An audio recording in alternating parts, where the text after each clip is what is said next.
Listeners and viewers around the country and around the world.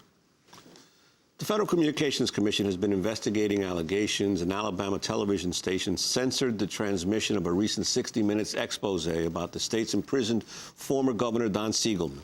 The 60 Minutes investigation examined how the Bush administration targeted Siegelman for political reasons. The station, CBS affiliate WHNT in Huntsville, Alabama, went black during most of the segment. The station says there was an equipment failure, a claim CBS denies. WHNT broadcast across the northern third of Alabama. Senator John Kerry, who sits on the Senate Commerce Committee, sent a letter to FCC Chairman Kevin Martin on Wednesday asking that he share the findings of the investigation and added that he would be, quote, monitoring the situation closely. Siegelman is currently serving a 7-year, 4-month prison sentence on charges of bribery, conspiracy, and mail fraud. Critics say he's the target of a political witch hunt. More than 50 former state attorney generals have called for a congressional investigation into Siegelman's prosecution. One of them, Republican former Arizona Attorney General Grant Woods, was interviewed for the 60 Minutes report. I personally believe that what happened here is that they targeted Don Siegelman because they could not beat him fair and square. This is a Republican state, and he was the one Democrat they could never get rid of. A Republican lawyer also told 60 Minutes she believes Siegelman was directly targeted. The attorney, Jill Simpson, says former White House Chairman Karl Rove asked her to spy on Siegelman in the hopes of catching him cheating on his wife. Simpson also says Alabama Republican operative Bill Canary told her 2 U.S. attorneys would prosecute Siegelman. One of the prosecutors was Canary's wife. Siegelman is currently appealing his conviction while he remains imprisoned. Scott Horton has been closely following the story, Columbia law professor, contributor to Harper's Magazine. So bring us up to the latest in this case. I think most people in the country actually don't even know that Governor Siegelman, the former governor, is in prison. Well, of course, we had a very dramatic presentation by 60 Minutes, bringing charges against the Department of Justice in its handling of the case, accusing them of suppressing exculpatory evidence and coaching witnesses, and the charge being led by Republicans throughout the show. So it had a dramatic effect. I think it's shaken the matter up. It's triggered quite a bit of additional coverage, especially by MSNBC. What happened to WHNT? Well, we have to go back a little bit here. We have a situation in Alabama that's very much like what was experienced during the Civil Rights era. That is, network television and national media is focused on an issue, has come in and has seen that the coverage inside of Alabama is just inexplicably strange. It's skewed. It doesn't fairly present the facts, and much of it seems to have a vendetta-like quality targeting Siegelman. It seems to be participating in the prosecution rather than reporting on it. So a lot of this national reporting is very, very critical of the local media. So against that background, when we had this mishap, as described by WHNT, a large part of the audience there simply refuses to accept that it was a mishap. And I think that starts with the explanation that WHNT immediately put out. They said that they were having technical difficulties with the network at the time. I got calls from people in northern Alabama when this happened. I had done work with CBS, and Connection supported their research on this. And I called CBS News in New York and was told, no, there were no technical difficulties. The signal was out. It was fine. It was going all across the country. The station, WHNT, had the signal and had operating transmitters. They couldn't understand what was wrong. And has the station clarified since then what the technical difficulties were? Indeed, they changed their position. So they moved away from a network explanation to it being a problem with a receiver from CBS on their end. And they subsequently have published very, very detailed descriptions, engineers' reports, and so forth, justifying, their claim that it was a technical problem. And of course, technical problems happen. Have they replayed the piece? And they also did that. They replayed it first at 10:20 p.m., which was against, of course, the Best Picture Award at the Oscars.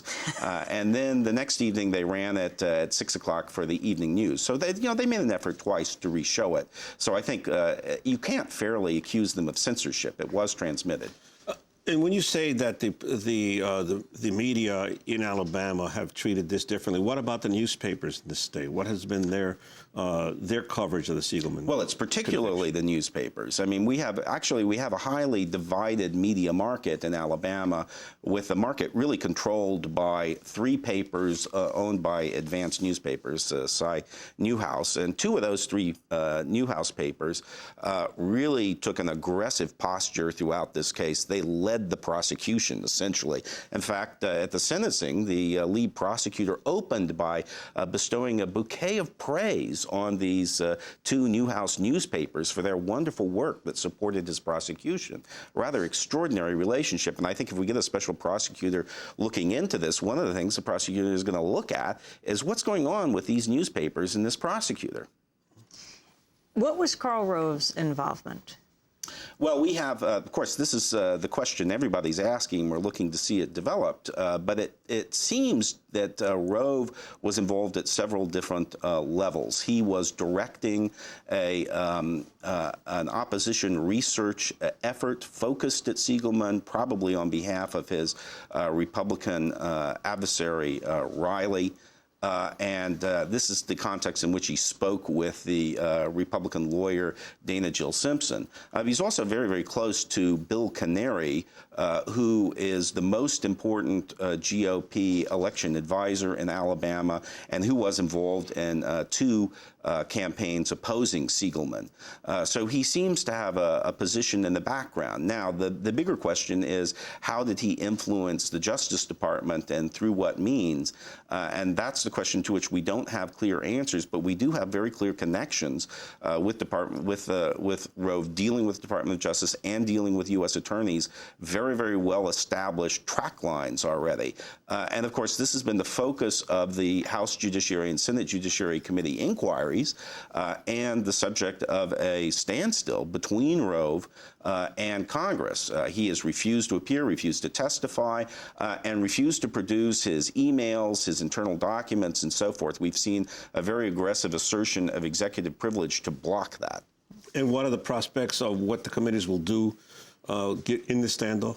Well, I think it's clear that the House Judiciary Committee is going to be pressing forward with this. They issued a contempt subpoena already against Bolton and Myers. I think we're going to see the same thing vis-a-vis Rove. And, of course, there's a lot of attention being focused right now on the internal Department of Justice inquiry into the U.S. Attorney scandal, very tightly connected to the Siegelman matter. How? Because it relates to the same pattern of facts. One of the key points of inquiry in the U.S. Attorney scandal goes to New Mexico, where there are very well-substantiated allegations right now that Karl Rove was involved in attempting to press the timing of a prosecution of a Democrat next to an election to get electoral benefit. It's very much like what we see being played out in Alabama. A lot of witnesses putting him there, and the internal inquiry pressing that right now. And the judge in the case that oversaw the trial of the former Governor Siegelman? Well, there's nothing normal about the Siegelman case. I mean, one of the things that came out after the trial is that this judge was a former member of the Alabama GOP's executive committee. He also made public statements reflected in a television report that he believed that he had been the subject, that he had been targeted by the Siegelman administration. So he suggested that an audit of his records was politically motivated. That suggests a grudge. I mean, all these things are grounds for recusal, but he refused to recuse himself from the case. The title of your Harper's piece, Vote Machine, How the Republicans Hacked the Justice Department. Well, that's right. I mean, when we look through all these cases and we track them back to the end, we see in every case there appears to be a conscious effort to play an election somewhere, to influence an election. The Siegelman case, Siegelman, as Attorney General Woods said, Siegelman was a Democrat that the Republicans simply couldn't beat in Alabama. One of the few races where they just couldn't eliminate him. And there appears to have been a turn to this as a way of eliminating him from competition, and his reputation was destroyed, and ultimately he was put in prison. And how the hacking will affect the presidential or congressional races this year? That remains to be seen. I mean, I think we have a switch now to Michael Mukasey, and Mukasey has pulled in the reins on this operation to some extent, but not altogether. And the key, of course, is the 95 U.S. attorneys around the country. There's been very little change there, and many of them seem to be operating according to the same standards they operated to before. Scott Horton, we want to thank you for being with us. Scott Horton is an attorney, a law professor at Columbia University, and writes a blog at Harper's and has a new piece in Harper's Magazine. This is Democracy Now!, democracynow.org, The War and Peace Report. When we come back from break, we go to the only time in the 1960s that a television station had its license revoked for not serving the public interest. It was Jackson, Mississippi. This was the time of Medgar Evers. Stay with us.